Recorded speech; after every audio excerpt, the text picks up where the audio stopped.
Previously on Live from Mount Olympus. I want to create beings that will adore us. These creatures will stand on two legs and have opposable thumbs. Huge egos. Yeah, big heads with great hair like mine. I have an idea. Give them fire. Fire? Do you really think it's wise to give the technology of the gods to creatures with Stone Age emotions? No way! Fire stays on Olympus. I'm not sharing.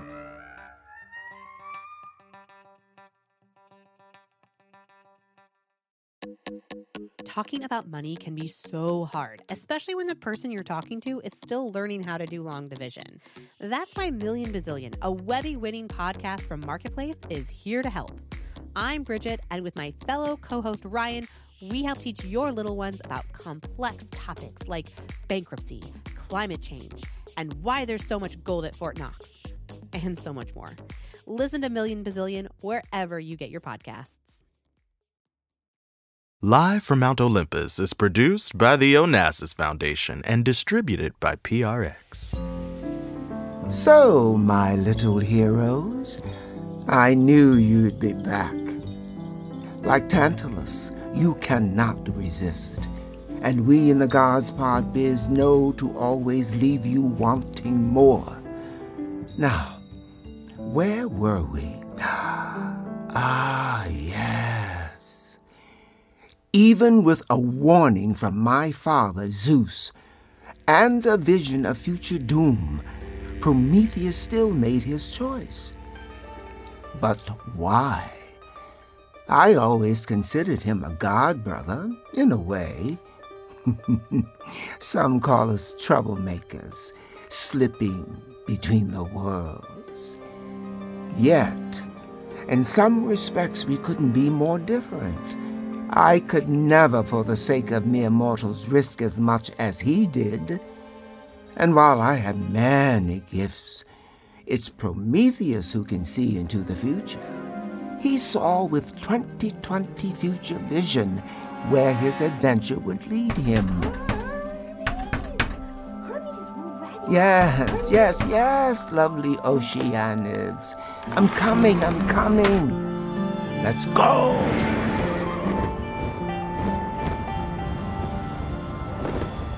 I see him.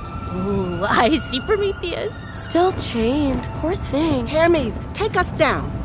Down we go. Prometheus! Cousin, we're back with nectar. And ambrosia. And Hermes, too, I see. Hello, old friend. Please tell us what happened. Yes, we must hear the rest of your story. Go ahead, brother. Tell them. Hermes, sometimes I think you don't want to understand. But cousins, I shall tell you what happened after my unfortunate conversation with Zeus. As my brother and I planned our return to Olympus.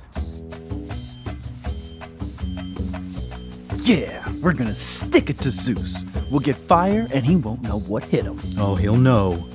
Zeus always knows. But here's the twist. We're doing it anyway. Now, we need to focus on the map Athena gave me. Here's Zeus's palace. You must memorize this in case we get separated. I already have. You know my memory is better than anyone's. Then you tell me, what's in the center of Zeus's palace? The hearth, of course. The center of every god's home and palace. Overseen by... Hestia. And isn't she just an old homebody sitting in her rocking chair by the fire all day? I bet she's a pushover. Pushover? Hestia has supreme authority and infinite control over fire. Don't be fooled by appearances. Stealing fire is not going to be easy. What fun would it be if it was easy? We get to plan a heist. Epimetheus, chill. Here's the plan. Hephaestus and Aphrodite's wedding gives us the perfect opportunity. We'll mingle with the guests. And no one will suspect us, since Athena invited us to the festivities herself. Classic move. Get invited to the very house from which you're trying to steal fire. Is that a classic move? It will be after we pull this off. Mind that hubris, brother. Now, I know you have a thing for Aphrodite. Oh, Aphrodite. The mere sight of her has me imagining spending every waking moment by her side. My heart hers and her heart mine. Forever. But it's not like a big deal or anything. I wouldn't, call it a thing. Somehow, tomorrow, you must not pay attention to her. I'm gonna be so chill. So, there's the hearth in the center of the palace, while everyone else is watching Aphrodite get hitched and not running out there screaming, "I object," because that would be crazy, right? We just mosey on over and pick up some fire. We can't just mosey on over to the hearth. First of all, Hestia never leaves it, even for a wedding. Second of all, after Zeus and I had our disagreement about what men should be allowed to have, Zeus ordered Argus to also guard over the fire. The giant dude with 100 eyes all over his body? He is a strange one. Strange or not, he's an excellent watchman. The guy sleeps with 61 eyes open. So we need to figure out a good distraction. How about butterflies? Butterflies? Yeah, with all those eyes, I bet Argus is distracted by the motion of bright, colorful things. So we'll deliver a special gift for the bride. 1,000 of my most beautiful butterflies, which I bet Aphrodite would love. Great idea. Once Argus is chasing butterflies, you can distract Hestia while I steal fire. But you just said even though she's a homebody, Hestia's definitely not a pushover. How can I distract her? Ask her about cooking. See if she's ever tried to cook one of your big animals. Maybe ask her about an ox. Zeus loves the fragrance. But what if Hestia catches on to our plan? We need a code word in case that happens. I love code words. I know. Elephant. I can say elephant, and you'll know she's caught wind of what you're doing, and... Sure. Say elephant. Okay. If we need to pivot, if Hestia seems onto us, you'll somehow work elephants into the conversation, and we'll hit plan B. Hephaestus is getting married, and so his forge will be unattended. It will be a challenge to get inside. He always locks it when he's away, but his fire never goes out. So, if Hestia gets wind of us, we run down these steps to the courtyard near the forge. And then we hide behind these trees until we know the coast is clear. Exactly. Go gather your butterflies. Let's do this.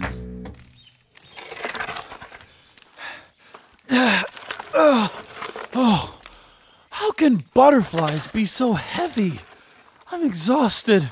And we're not even to the top of Mount Olympus yet. It's not the butterflies, Epimetheus. It's the cage. Oh, that's deep. I'm gonna need to ponder that metaphor. No, I mean it's actually the cage. Oh, come on. We're almost to the gates. Wow. It looks so different from the first time we saw Olympus. There are olive trees and roses and a huge marble palace. Yeah, you did such a good job distributing gifts to all those different plants and flowers. Even the Olympians wanted some. I did do a good job, didn't I? You think Aphrodite likes the flowers? Prometheus. Epimetheus, too?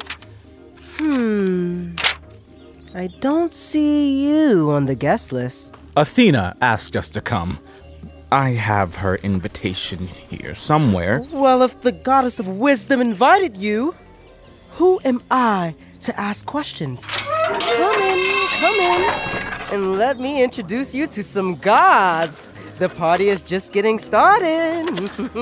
Thank you for the offer, but I've been around a long time. I already know everyone. Then can I take that very heavy gift? No! I mean, thank you. But we want to give it to the bride personally. Ooh. In a chill way. Do I hear Apollo's lyre? Could the wedding already have started? Ganymede, aren't you needed for the ceremony? Could they really be ahead of schedule?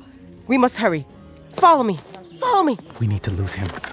Take the next right. Oh, okay.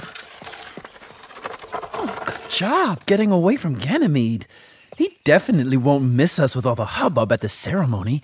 Let's roll. Slow down, Epimetheus. Slow and quiet. There's Argus pacing the hall right outside the hearth. Time for plan A. Butterflies, be free.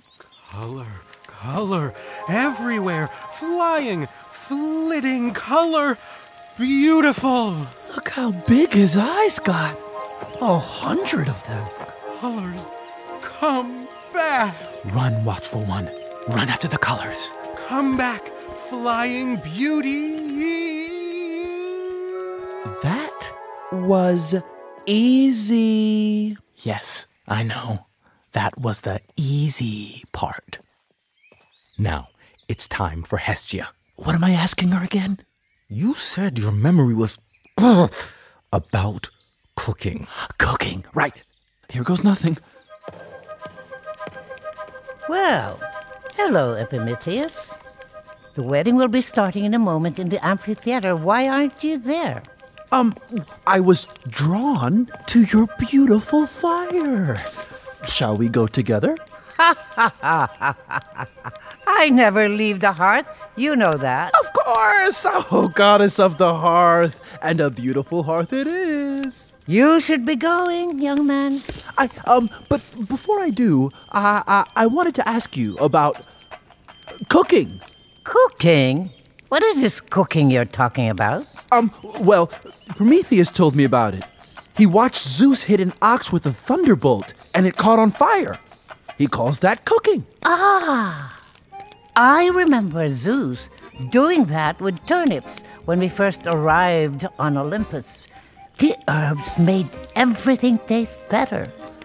My favorite was thyme. You know, I noticed there's some thyme growing right outside the palace. And sage, too. Have you ever burned sage? It's wonderful. Let me show you. Sounds lovely. But I must never leave the fire. Oh, it's just a few steps. We'll only be gone a moment. What was that? Oh, I think it was an elephant. Oh, it's not an elephant, silly. It's your brother. You're right, dear Hestia. Why were you lurking in the shadows? He wasn't lurking.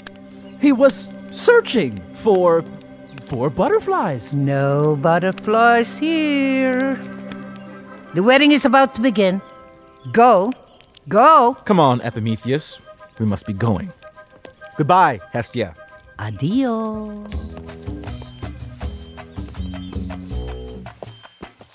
We have just a few minutes before the ceremony is over, and this place is crawling with gods and goddesses. Time for Plan B. Okay, how far is this forge? Just past that grove of trees. Oh my God. Is that Aphrodite? Standing under the poplar tree? Whoa. She's so beautiful.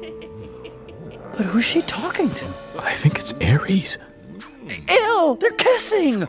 Oh, that is disgusting that she's kissing somebody who isn't Hephaestus but also isn't me. Time for Plan C. We must head to the back this way. Plan C? Well, we didn't talk about a Plan C. And there's no door back there. I will have to climb in a window. He always leaves one open a bit because of the smoke. He who? Hephaestus? Yes. He has such a big heart, which is about to get broken. But no time for any of this. Come on, we need to hurry. Okay, stand under this window so I can climb on your shoulders. I think I can just squeeze through. Okay, stand still, Prometheus. Okay. God help me. What is wrong with you? All right, okay. I'm almost there. I hope so. Okay. Why have you stopped? You're so heavy. Get in. Cyclops. Whoa! Prometheus! Falling through a window? What brings you to the great forge of Hephaestus when everyone else is at the wedding? Brontes, good to see you too. How's freedom been? You know, since Zeus and I rescued you from Tartarus. Yeah, that was so long ago I forgot how bad it was. Sure was. Until, we did that super nice and helpful thing setting you free.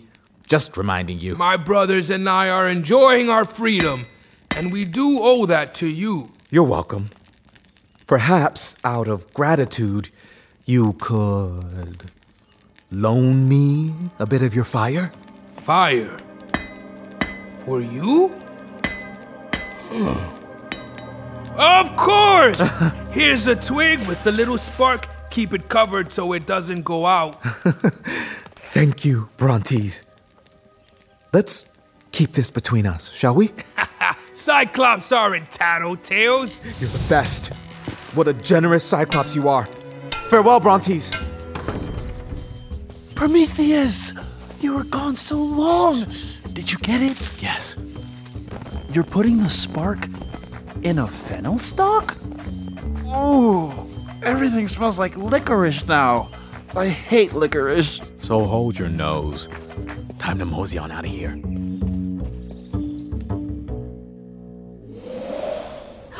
What a brilliant heist. Did you ever recapture the missing butterflies? Don't be silly. That was a ruse. What's a ruse? A trick, Galakshapra. It was a trick to deceive Argus. Were you able to sneak the spark out of Olympus? We were. What happened when you gave fire to the men? At first, they were like children, innocent and wide-eyed. The fire frightened them as it flickered and moved. They quickly learned that it burned when they got too close. But Epimetheus and I built a hearth and taught them how to contain the fire, how to keep it going, how to use it to cook their food and keep them warm when the nights got cold. And in the evenings, they sat around the fire telling stories. What kind of stories? Well, mostly about us. The men were in awe of what the gods could do and loved telling stories of Zeus and his brothers and sisters, of monsters and wars. I knew Zeus would like that. They adored him. As they should. But then, they started telling stories about each other and their own world. And Zeus didn't like that as much. Prometheus, why did you do it? Those visions of yours, didn't they show you what Zeus would decree? Glimpses. When the eagle arrived, I already knew him. What are you two talking about? What vision? What decree? When Zeus found out I had stolen fire and given it to men, he was furious. It looked like thunderbolts were coming out of his ears. No god had ever defied him the way you had. We were friends, allies. I think that made it even more painful for him. What happened next? Zeus decreed that Hephaestus craft unbreakable chains and sent him and Kratos to bind Prometheus to this mountain. That is so terrible. I need to understand, Prometheus. What happens to you after the sun rises? Do you want to tell them? Or shall I? I will. Each morning, an eagle arrives. Zeus sends him. Other than you, he is my only visitor. But not a friendly one. Zeus believed he had to devise a punishment terrible enough that no god would ever challenge him again. So, each day, the eagle tears out Prometheus's liver. No! How awful! But every evening I heal again. Every day? Forever? Prometheus, why didn't you run? Couldn't you have found a way to completely disappear? Sisters, no one can evade the fates, not even the gods. True, Kelly Rowie. So true. And I knew the trade-off before I even began. You knew what would happen. And you did it anyway. Because it was right. You chose to do something that meant you have to suffer every day for them? What are you talking about? Hermes, I love you, but you have no heart. Why would I want one? I gave men fire because I knew that with this divine tool, humanity will be able to create a world even the gods will envy. They will compose music that will crack hearts open, build glorious cities that are awesome to behold, uncover great discoveries about the universe. But they can only do these things if they have fire. But like any powerful tool, fire can destroy as well as create. That spark you gave them will also lead to war and chaos and ruin. Yes, I've seen that too. But it will be up to mortals to choose which path they take with this divine gift. And while Zeus may think he owns fire, he does not. The flow of the universe is an everlasting fire, Sometimes it burns hot, and sometimes it flickers. It is not Zeus's to give or take away. It underlies all there is. I know this because I was here before Zeus, and I was the keeper of the fire. I realized that we must share fire with humanity for the order and balance of the world to be restored. It's not fair. You were trying to do something good. It is just not fair. So that's it? That's the end? This story has chapters yet to be told. It's true. I am a prisoner here, fated to have Zeus's eagle visit every morning to do its gory work. You have to be here forever and ever? Well, not actually forever. But I must pay the price for my actions. Zeus has his role to play, and I have mine. One day, a hero, a son of Zeus himself, will set me free. I will see you again, cousins. In another place. In another time. Eos is touching the clouds with roses. Ladies, we must fly. Goodbye, Prometheus. Goodbye, Hermes. Adio, dear cousins. Farewell. Stay strong. We will tell your story.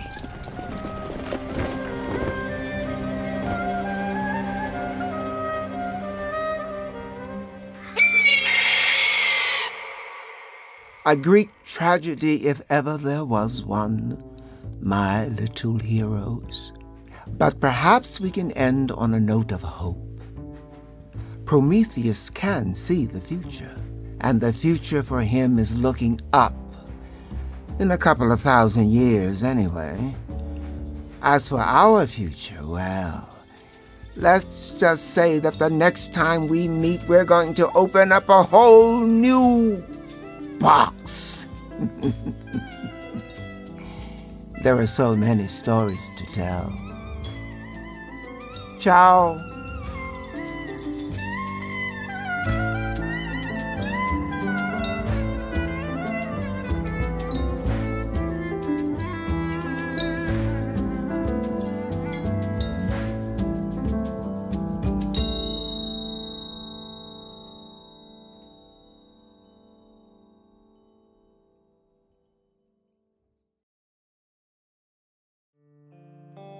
Live from Mount Olympus is produced by the Onassis Foundation. Karen Brooks Hopkins is executive producer. Our series creator and showrunner is Julie Burstein. Live from Mount Olympus is co-produced by Brooklyn-based theater collective, The Team. Our co-directors are Rachel Chavkin, Zhailon Levingston, and Keenan Tyler Oliphant, with additional directing from Sarah Blush. And our actors are Rolls Andre, Atu Blankson Wood. The flow of the universe is an everlasting fire. Sean Carvajal. Cyclops aren't tattletales. Jill Frutkin. So that's it? That's the end? Abel Garcia. Divine Garland. The party is just getting started. Modesto Flako Jimenez. Libby King. Ian Lassiter. Zhailon Levingston. Christina Liberus. Kimberly Marable. Jake Margolin. Come back, flying beauty. Lizanne Mitchell. James Harrison Monaco. Greg Mosgala. Xavier Pacheco. Classic move. Get invited to the very house from which you're trying to steal fire. Kristen Sieh. That is so terrible. Ahmad Simmons. Nidra Marie Taylor. Ching Valdez Aran. Oh, it's not an elephant, silly. It's your brother. Vicky Washington. Sisters, no one can evade the fates, not even the gods. And Andre DeShields is Hermes. It looked like thunderbolts were coming out of his ears. We thank the artists and leaders of Epic Theater Ensemble for their continued collaboration. Live from Mount Olympus is written by Nathan Youngerberg with Julie Burstein and Jason Adam Katzenstein.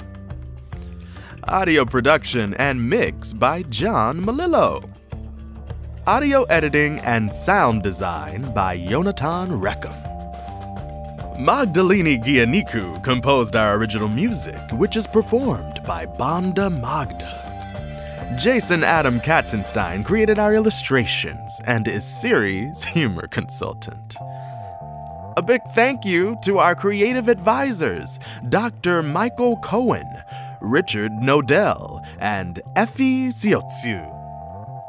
Mandy Boyku is Administrative Director, and Sophia Pipa is Project Manager at Onassis USA.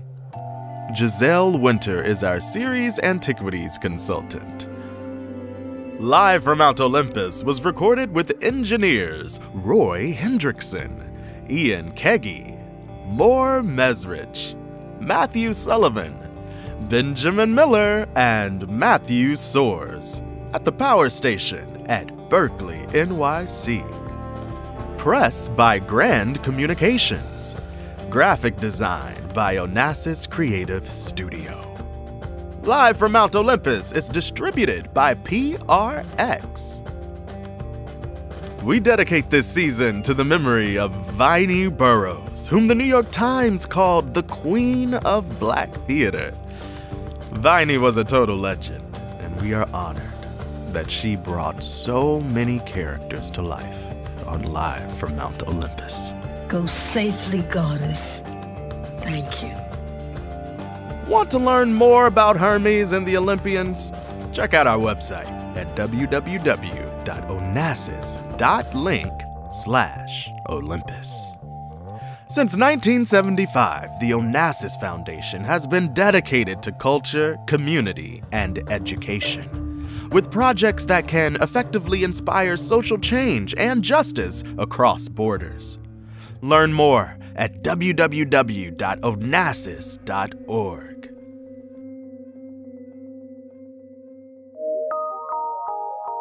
From PRX. Onassis Foundation.